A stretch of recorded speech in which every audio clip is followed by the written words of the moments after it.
Hey everybody, it's the Watchalong Show. It's Why We Love Horror, the Watchalong Show. It's the show where we talk about the challenges we've been doing and what we watched in the horror realm in the last week. I'm JWMaher. That's Aaron Brooks. Aaron, what's going on? Hey, good to be here. I'm excited to talk about our movies tonight. I had to dig a little deeper with seeing more of the 2024, and I imagine going into 2023 and beyond. It will be a little more of a challenge, but yeah, no, it's good. Excited to talk about the movies we have tonight. Yeah, we lead off every year, like I say, with the Horrorville lists, the Horrorville curated lists from the last 5 years. They are great. Check out Horrorville over on Letterboxd. We can't promote them enough. This week we're talking about their 2024 list. Those are the top 10 movies they had for 2024. But we'll get into the movies we watched. I watched a movie that I heard like a lot of people like it. It's a Tubi original, which, you know, not saying it's hit or miss. I think Tubi is coming along because I know we both liked Low Lives, definitely, right? Mm-hmm. And a few other movies, they're not all hits. This one is pretty good, I would say. I watched Slay from 2024, which is a Tubi original. It is queer horror, LGBTQ horror. It is about this group of drag queens.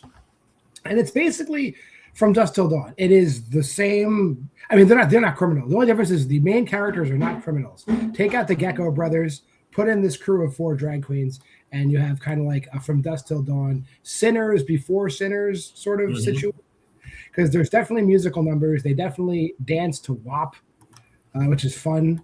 They're definitely, you know, drag queen characters if you like. I think a couple of the ladies are RuPaul's Drag Race alumni, so you might recognize them. I don't watch that show, but if you're a fan of that show, you'll get more of the same in this movie. And I think the hard thing for movies like this is, and I've said it on Versus plenty of times, is it seems like when you hire drag queens, sometimes they kind of take over the production and they make it the movie. They become bigger than the movies themselves. Like they're just trying to get their characters over.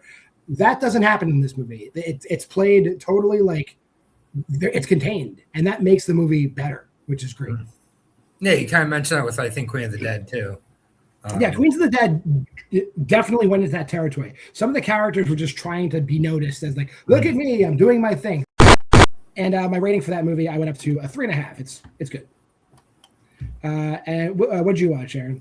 Tubi's, you know, like good stuff. I watched Frankie Frico, Stephen Kostanski's Frankie Frico. I'm a huge Stephen Kostanski fan.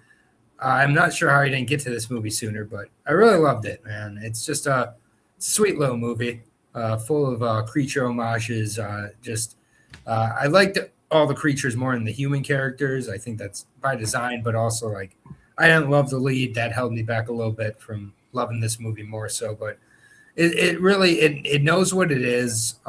It's pretty wholesome, more wholesome than Psycho Gorman, even less gross than Psycho Gorman. So it's like kind of along that lines of like this is a kid's horror movie, but it's good. And yeah, that's where I'd put this. Like the effects are really good. The puppetry is fantastic. You know, it gets in and out. It's not one of my favorite Kostanski movies, but that's because The Void is amazing. And I don't know, you know, like if enough people talk about that movie. So go watch The Void over Frankie Frico, but then watch Frankie Frico to feel better. That's true. The Void is rough. Psycho Gorman is awesome, though. I think Psycho Gorman is like Psycho Gorman's his masterpiece, probably. Yeah, that's like we're chasing the dragon with Psycho Gorman, but he definitely has a style. I love the world building in Frankie Frico, and I like that it encapsulates that whole like hotlines were a thing in the late 80s and early 90s. They were a huge thing. They ruined lives. What did you rate Frankie Frico? Frankie Frico 3.5. Like it's a very solid, you know, movie, but just, you know, there's a few things that hold back from being like an all-time classic. It's not some of the humor doesn't exactly land, but it does use the phrase "shabadoo" multiple times. So officially part of other movies, shabadoo. It was also a 3.5 for me, but and by the way, I didn't throw it up there. But if you are interested in following along with the 3rd annual Why We Love Horror Letterboxd Challenge, pause the video. That's where it's at. You can make your own list. You can follow along with our list. You'll know what we're going to be talking about every week. But also, this year we're doing our own self-imposed challenges. Aaron gave me 100 movies. I gave Aaron 100 movies. And since we are going in chronological order, I gave Aaron more older movies than he gave me. So he's going to kick it off. This is Aaron's list. If you want to pause and check out the 100 movies I gave him. So I think the first movie is an experimental movie. Yes, it is. Un Chien Andalou, the Luis Buñuel surrealist masterpiece here. 16 minutes of just, if you can explain everything and what it all means, you're lying. Because Buñuel himself says that everything in the movie does not mean shit. So, like, it is surreal vibes to the highest extreme in 1929. There's a very famous scene involving an eyeball and ants crawling out of a hand that will live forever with me. Just amazing movie, and 16 minutes long. It felt much longer and complimentary. And what'd you rate Un Chien Andalou? Un Chien Andalou, I gotta imagine I gave that a 4.5. So yeah, let's go ahead and throw up the 4.5. You can't quote me. It's fine. 4.5. I very much enjoyed this movie. So it was a 4 for me, I recall. It's an art house. It's like one of the original art house movies. It's kind of like those movies that, Aaron's right. I dare you to explain this movie. It's definitely hard to watch at points. Yes. But you appreciate it at the end. So a 4 for me. Coming up next was this movie. Vampire. Yes. This is from 1932. Very, very good movie as well. This one, it's kind of interesting because it is kind of switching between a talkie and a silent film, like in its presentation at times. It's just kind of in that weird transformative period. But Carl Theodor Dreyer is the director here. Passion of Joan of Arc is incredible. Another incredible movie with this. I think it's very nightmarish. It feels longer than it is. Again, a lot of older movies do, but this is a 74-minute movie. But time feels like kind of getting distorted in the movie with how things move about, and the shadows and the use of the shadows is just incredible. The coffin imagery is very claustrophobic. It's a nightmarish vision. It's not the most fun movie. It's kind of boring at times. So that does hold it back for me a little bit, but 3.5. It's a good movie. Yeah, I was kind of blown away by just you're hitting on it, the cinematography, you find with a lot of these classic movies. I'm at a 4, by the way. Just the shots they set up in this movie, and it seems like this was a big thing in the 20s and 30s, a big, huge undertaking, stuff that you can imagine today they could probably just nail. But you take us 100 years ago, it must have been very, very difficult to hit some of these shots. But they nail it. It looks beautiful for 32. Yeah, we're gonna stick with you. Yeah, my final movie. I'm catching up. I've made it to 1939 now with The Hunchback of Notre Dame, directed by William Dietrell, starring Charles Lawton. Charles Lawton's incredible in this movie. Charles Lawton's incredible in every movie he's in. So, he just gives it his all. I really found it amazing because it takes place in, the 1400s in France. I'm not too familiar with The Hunchback of Notre Dame story. So, I didn't know the beats. I never watched the Disney movie. I didn't read it. I didn't really know the beats, but I thought Esmeralda was a really great character in her portrayal. It was very modern feeling. The conversations being had were very modern feeling as well. I guess that's just history repeats itself, and we all live a life. So at certain points in our lives, we come to certain kind of consternations with how things work, and they had those same conversations in the 1400s. I don't know why that surprised me, kind of blew my mind, but it was just the modern feel of it, yet it not feeling like it wasn't taking place in the time they're trying to set up. Great sets here. I think this is a classic horror. So I haven't gotten to my rating yet, but I'd say it's a 4. 4.25. It's almost a 4.5. It's really, really good. And maybe part of the experience that helped me was not knowing what the actual story is by being a dumbass. I'm also at a 4 for this one. I remember Charles Lawton makes this movie. I mean, to the point that he's kind of outshining everybody else, but it's what a performance by Charles Lawton. What couldn't that guy do? And the makeup effects were incredible too. Oh, of course, yes. Just so much work. That probably took 10 hours a day. getting into my movies, just the year after. It's funny because we talked about The Invisible Man Returns in 1940. The Invisible Woman also came out in 1940. Yes. And like I was expecting, after watching The Invisible Man and The Invisible Man Returns, you're like, okay, we have like an intellectual property here. This movie is not those movies. This is a screwball comedy. Shemp Howard of the Three Stooges is a character in this movie. And like it is like everything that, and I don't hate this movie by any stretch of the imagination, but when I watch this movie, I think of my grandmother and how she must have thought this is hysterical, and it makes me dislike her as a person. So like I don't want to believe that my grandmother was like this much of a fucking rube to think this movie was like incredibly entertaining. I really hope, rest in peace, Grandma. I hope you didn't like this movie. The effects are the same. It's the same effects again. So it's diminishing returns. This is a 2.5 for me. The Invisible Woman. Yeah. Sorry. It's okay. It happened. Do you remember what you rated it? So I think that it would. Geez, I would have to say I gave it a 2. So yeah. All right. I don't know why I gave you this recommendation other than I was like, he hasn't seen the Invisible People movies. So true that. I have not. But you're welcome for that. So it's okay. It wasn't a horrible time. Like, let's put it this way: if you like the Three Stooges, if you're into like that whole like slapstick, like. I gave it a 3. Sorry, I gave it a 3. Yeah, a 3, not a 2, a 3. It wasn't so bad. I'd say it was pretty fun, funny screwball comedy with an invisible person plot.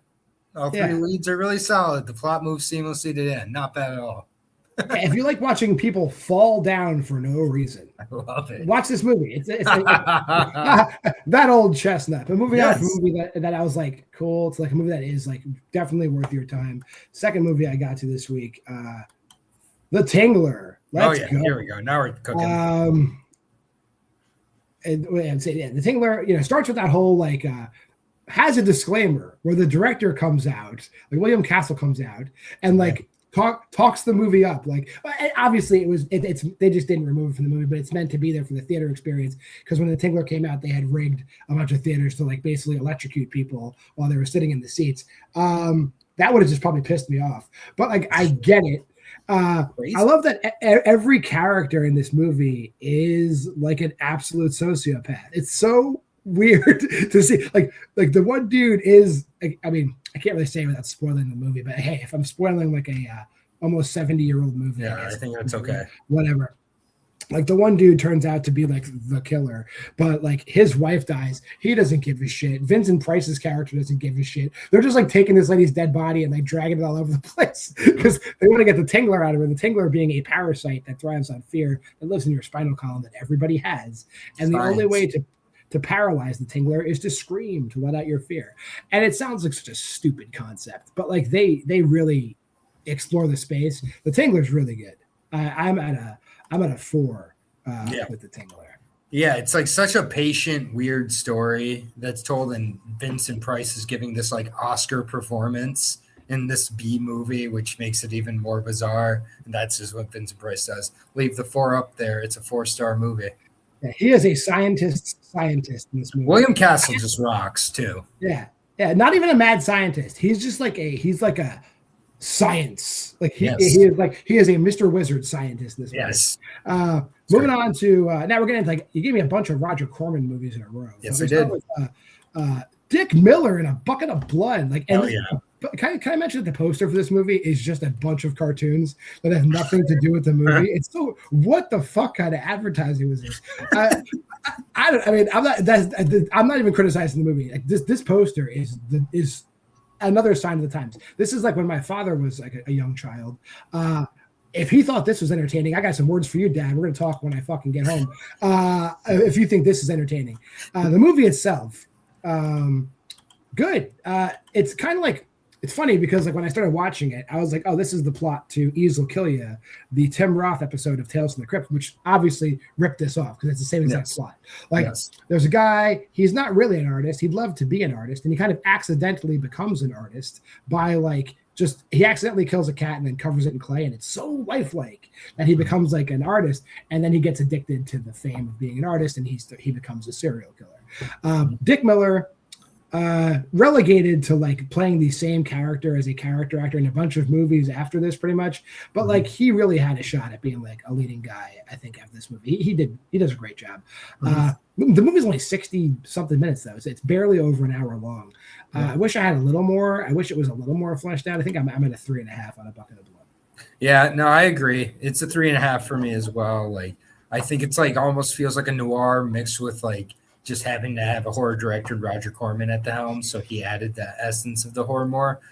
So it is, it is, but I did really like it. There's some great shots in the movie. And Dick Miller is like perfect in that lead role. Yeah, there should have been more Dick Miller. Like, come on. I agree. That's a shame. Anyhow, my final movie that I watched, we're sticking with Roger Corman, and it is like a Vincent Price performance for the ages. Dyes his hair blonde and starts going nuts in House of Usher, which is based on the Edgar Allan Poe story, The Fall of the House of Usher. It is they seem to really love Edgar Allan Poe adaptations, I guess, in the Roger early Corman to mid. especially did. I think Roger Corman did a bunch of them because he did this, he did The Raven, he did The Pendulum, which I'll do next week. I think with Edgar Allan Poe properties, unless you're just doing like really, really spectacular, like The Pale Blue Eye or something like that, like you're really kind of like hitting on the same notes like about. Like, if you lived through high school English classes, like you kind of aren't shocked. Vincent Price is a fucking treasure though. Like he's so good in this, but that's really the only thing that is good about it because you know exactly what's going to happen the whole time, and the shots and the colors are really good. I can't hate on the movie, but it's like just knowing what I know and not being entertained fully by Poe remakes. I'm at a 3.5 on House of Usher. Yeah, no, I like this one a little bit more. I feel like it was, again, a good like kind of ratcheting up of the tension with the story, and like because I also familiar with the story, like I just took it more like the inevitability of the conclusion of the story, and it just kind of added to it to me. And it's just Vincent Price with blonde hair. I can't give lower than a 4. Fair enough. I can see that. All right, just one more time to recap. If you want to follow along with us, this is the Why We Love Horror Letterboxd challenge that everyone's participating in. We got dozens of people participating in it. You can do it too. It's not too late. The 100 movies I'm doing is there, and the 100 movies Aaron's doing is there. But if you made it this far in the video, like, comment, subscribe, and share, and go over to the Facebook group at Why We Love Horror. Follow us on Letterboxd. You'll see it right below our names where to follow us. And for myself, John Maher, for Aaron Brooks, here comes the schedule for the rest of the week.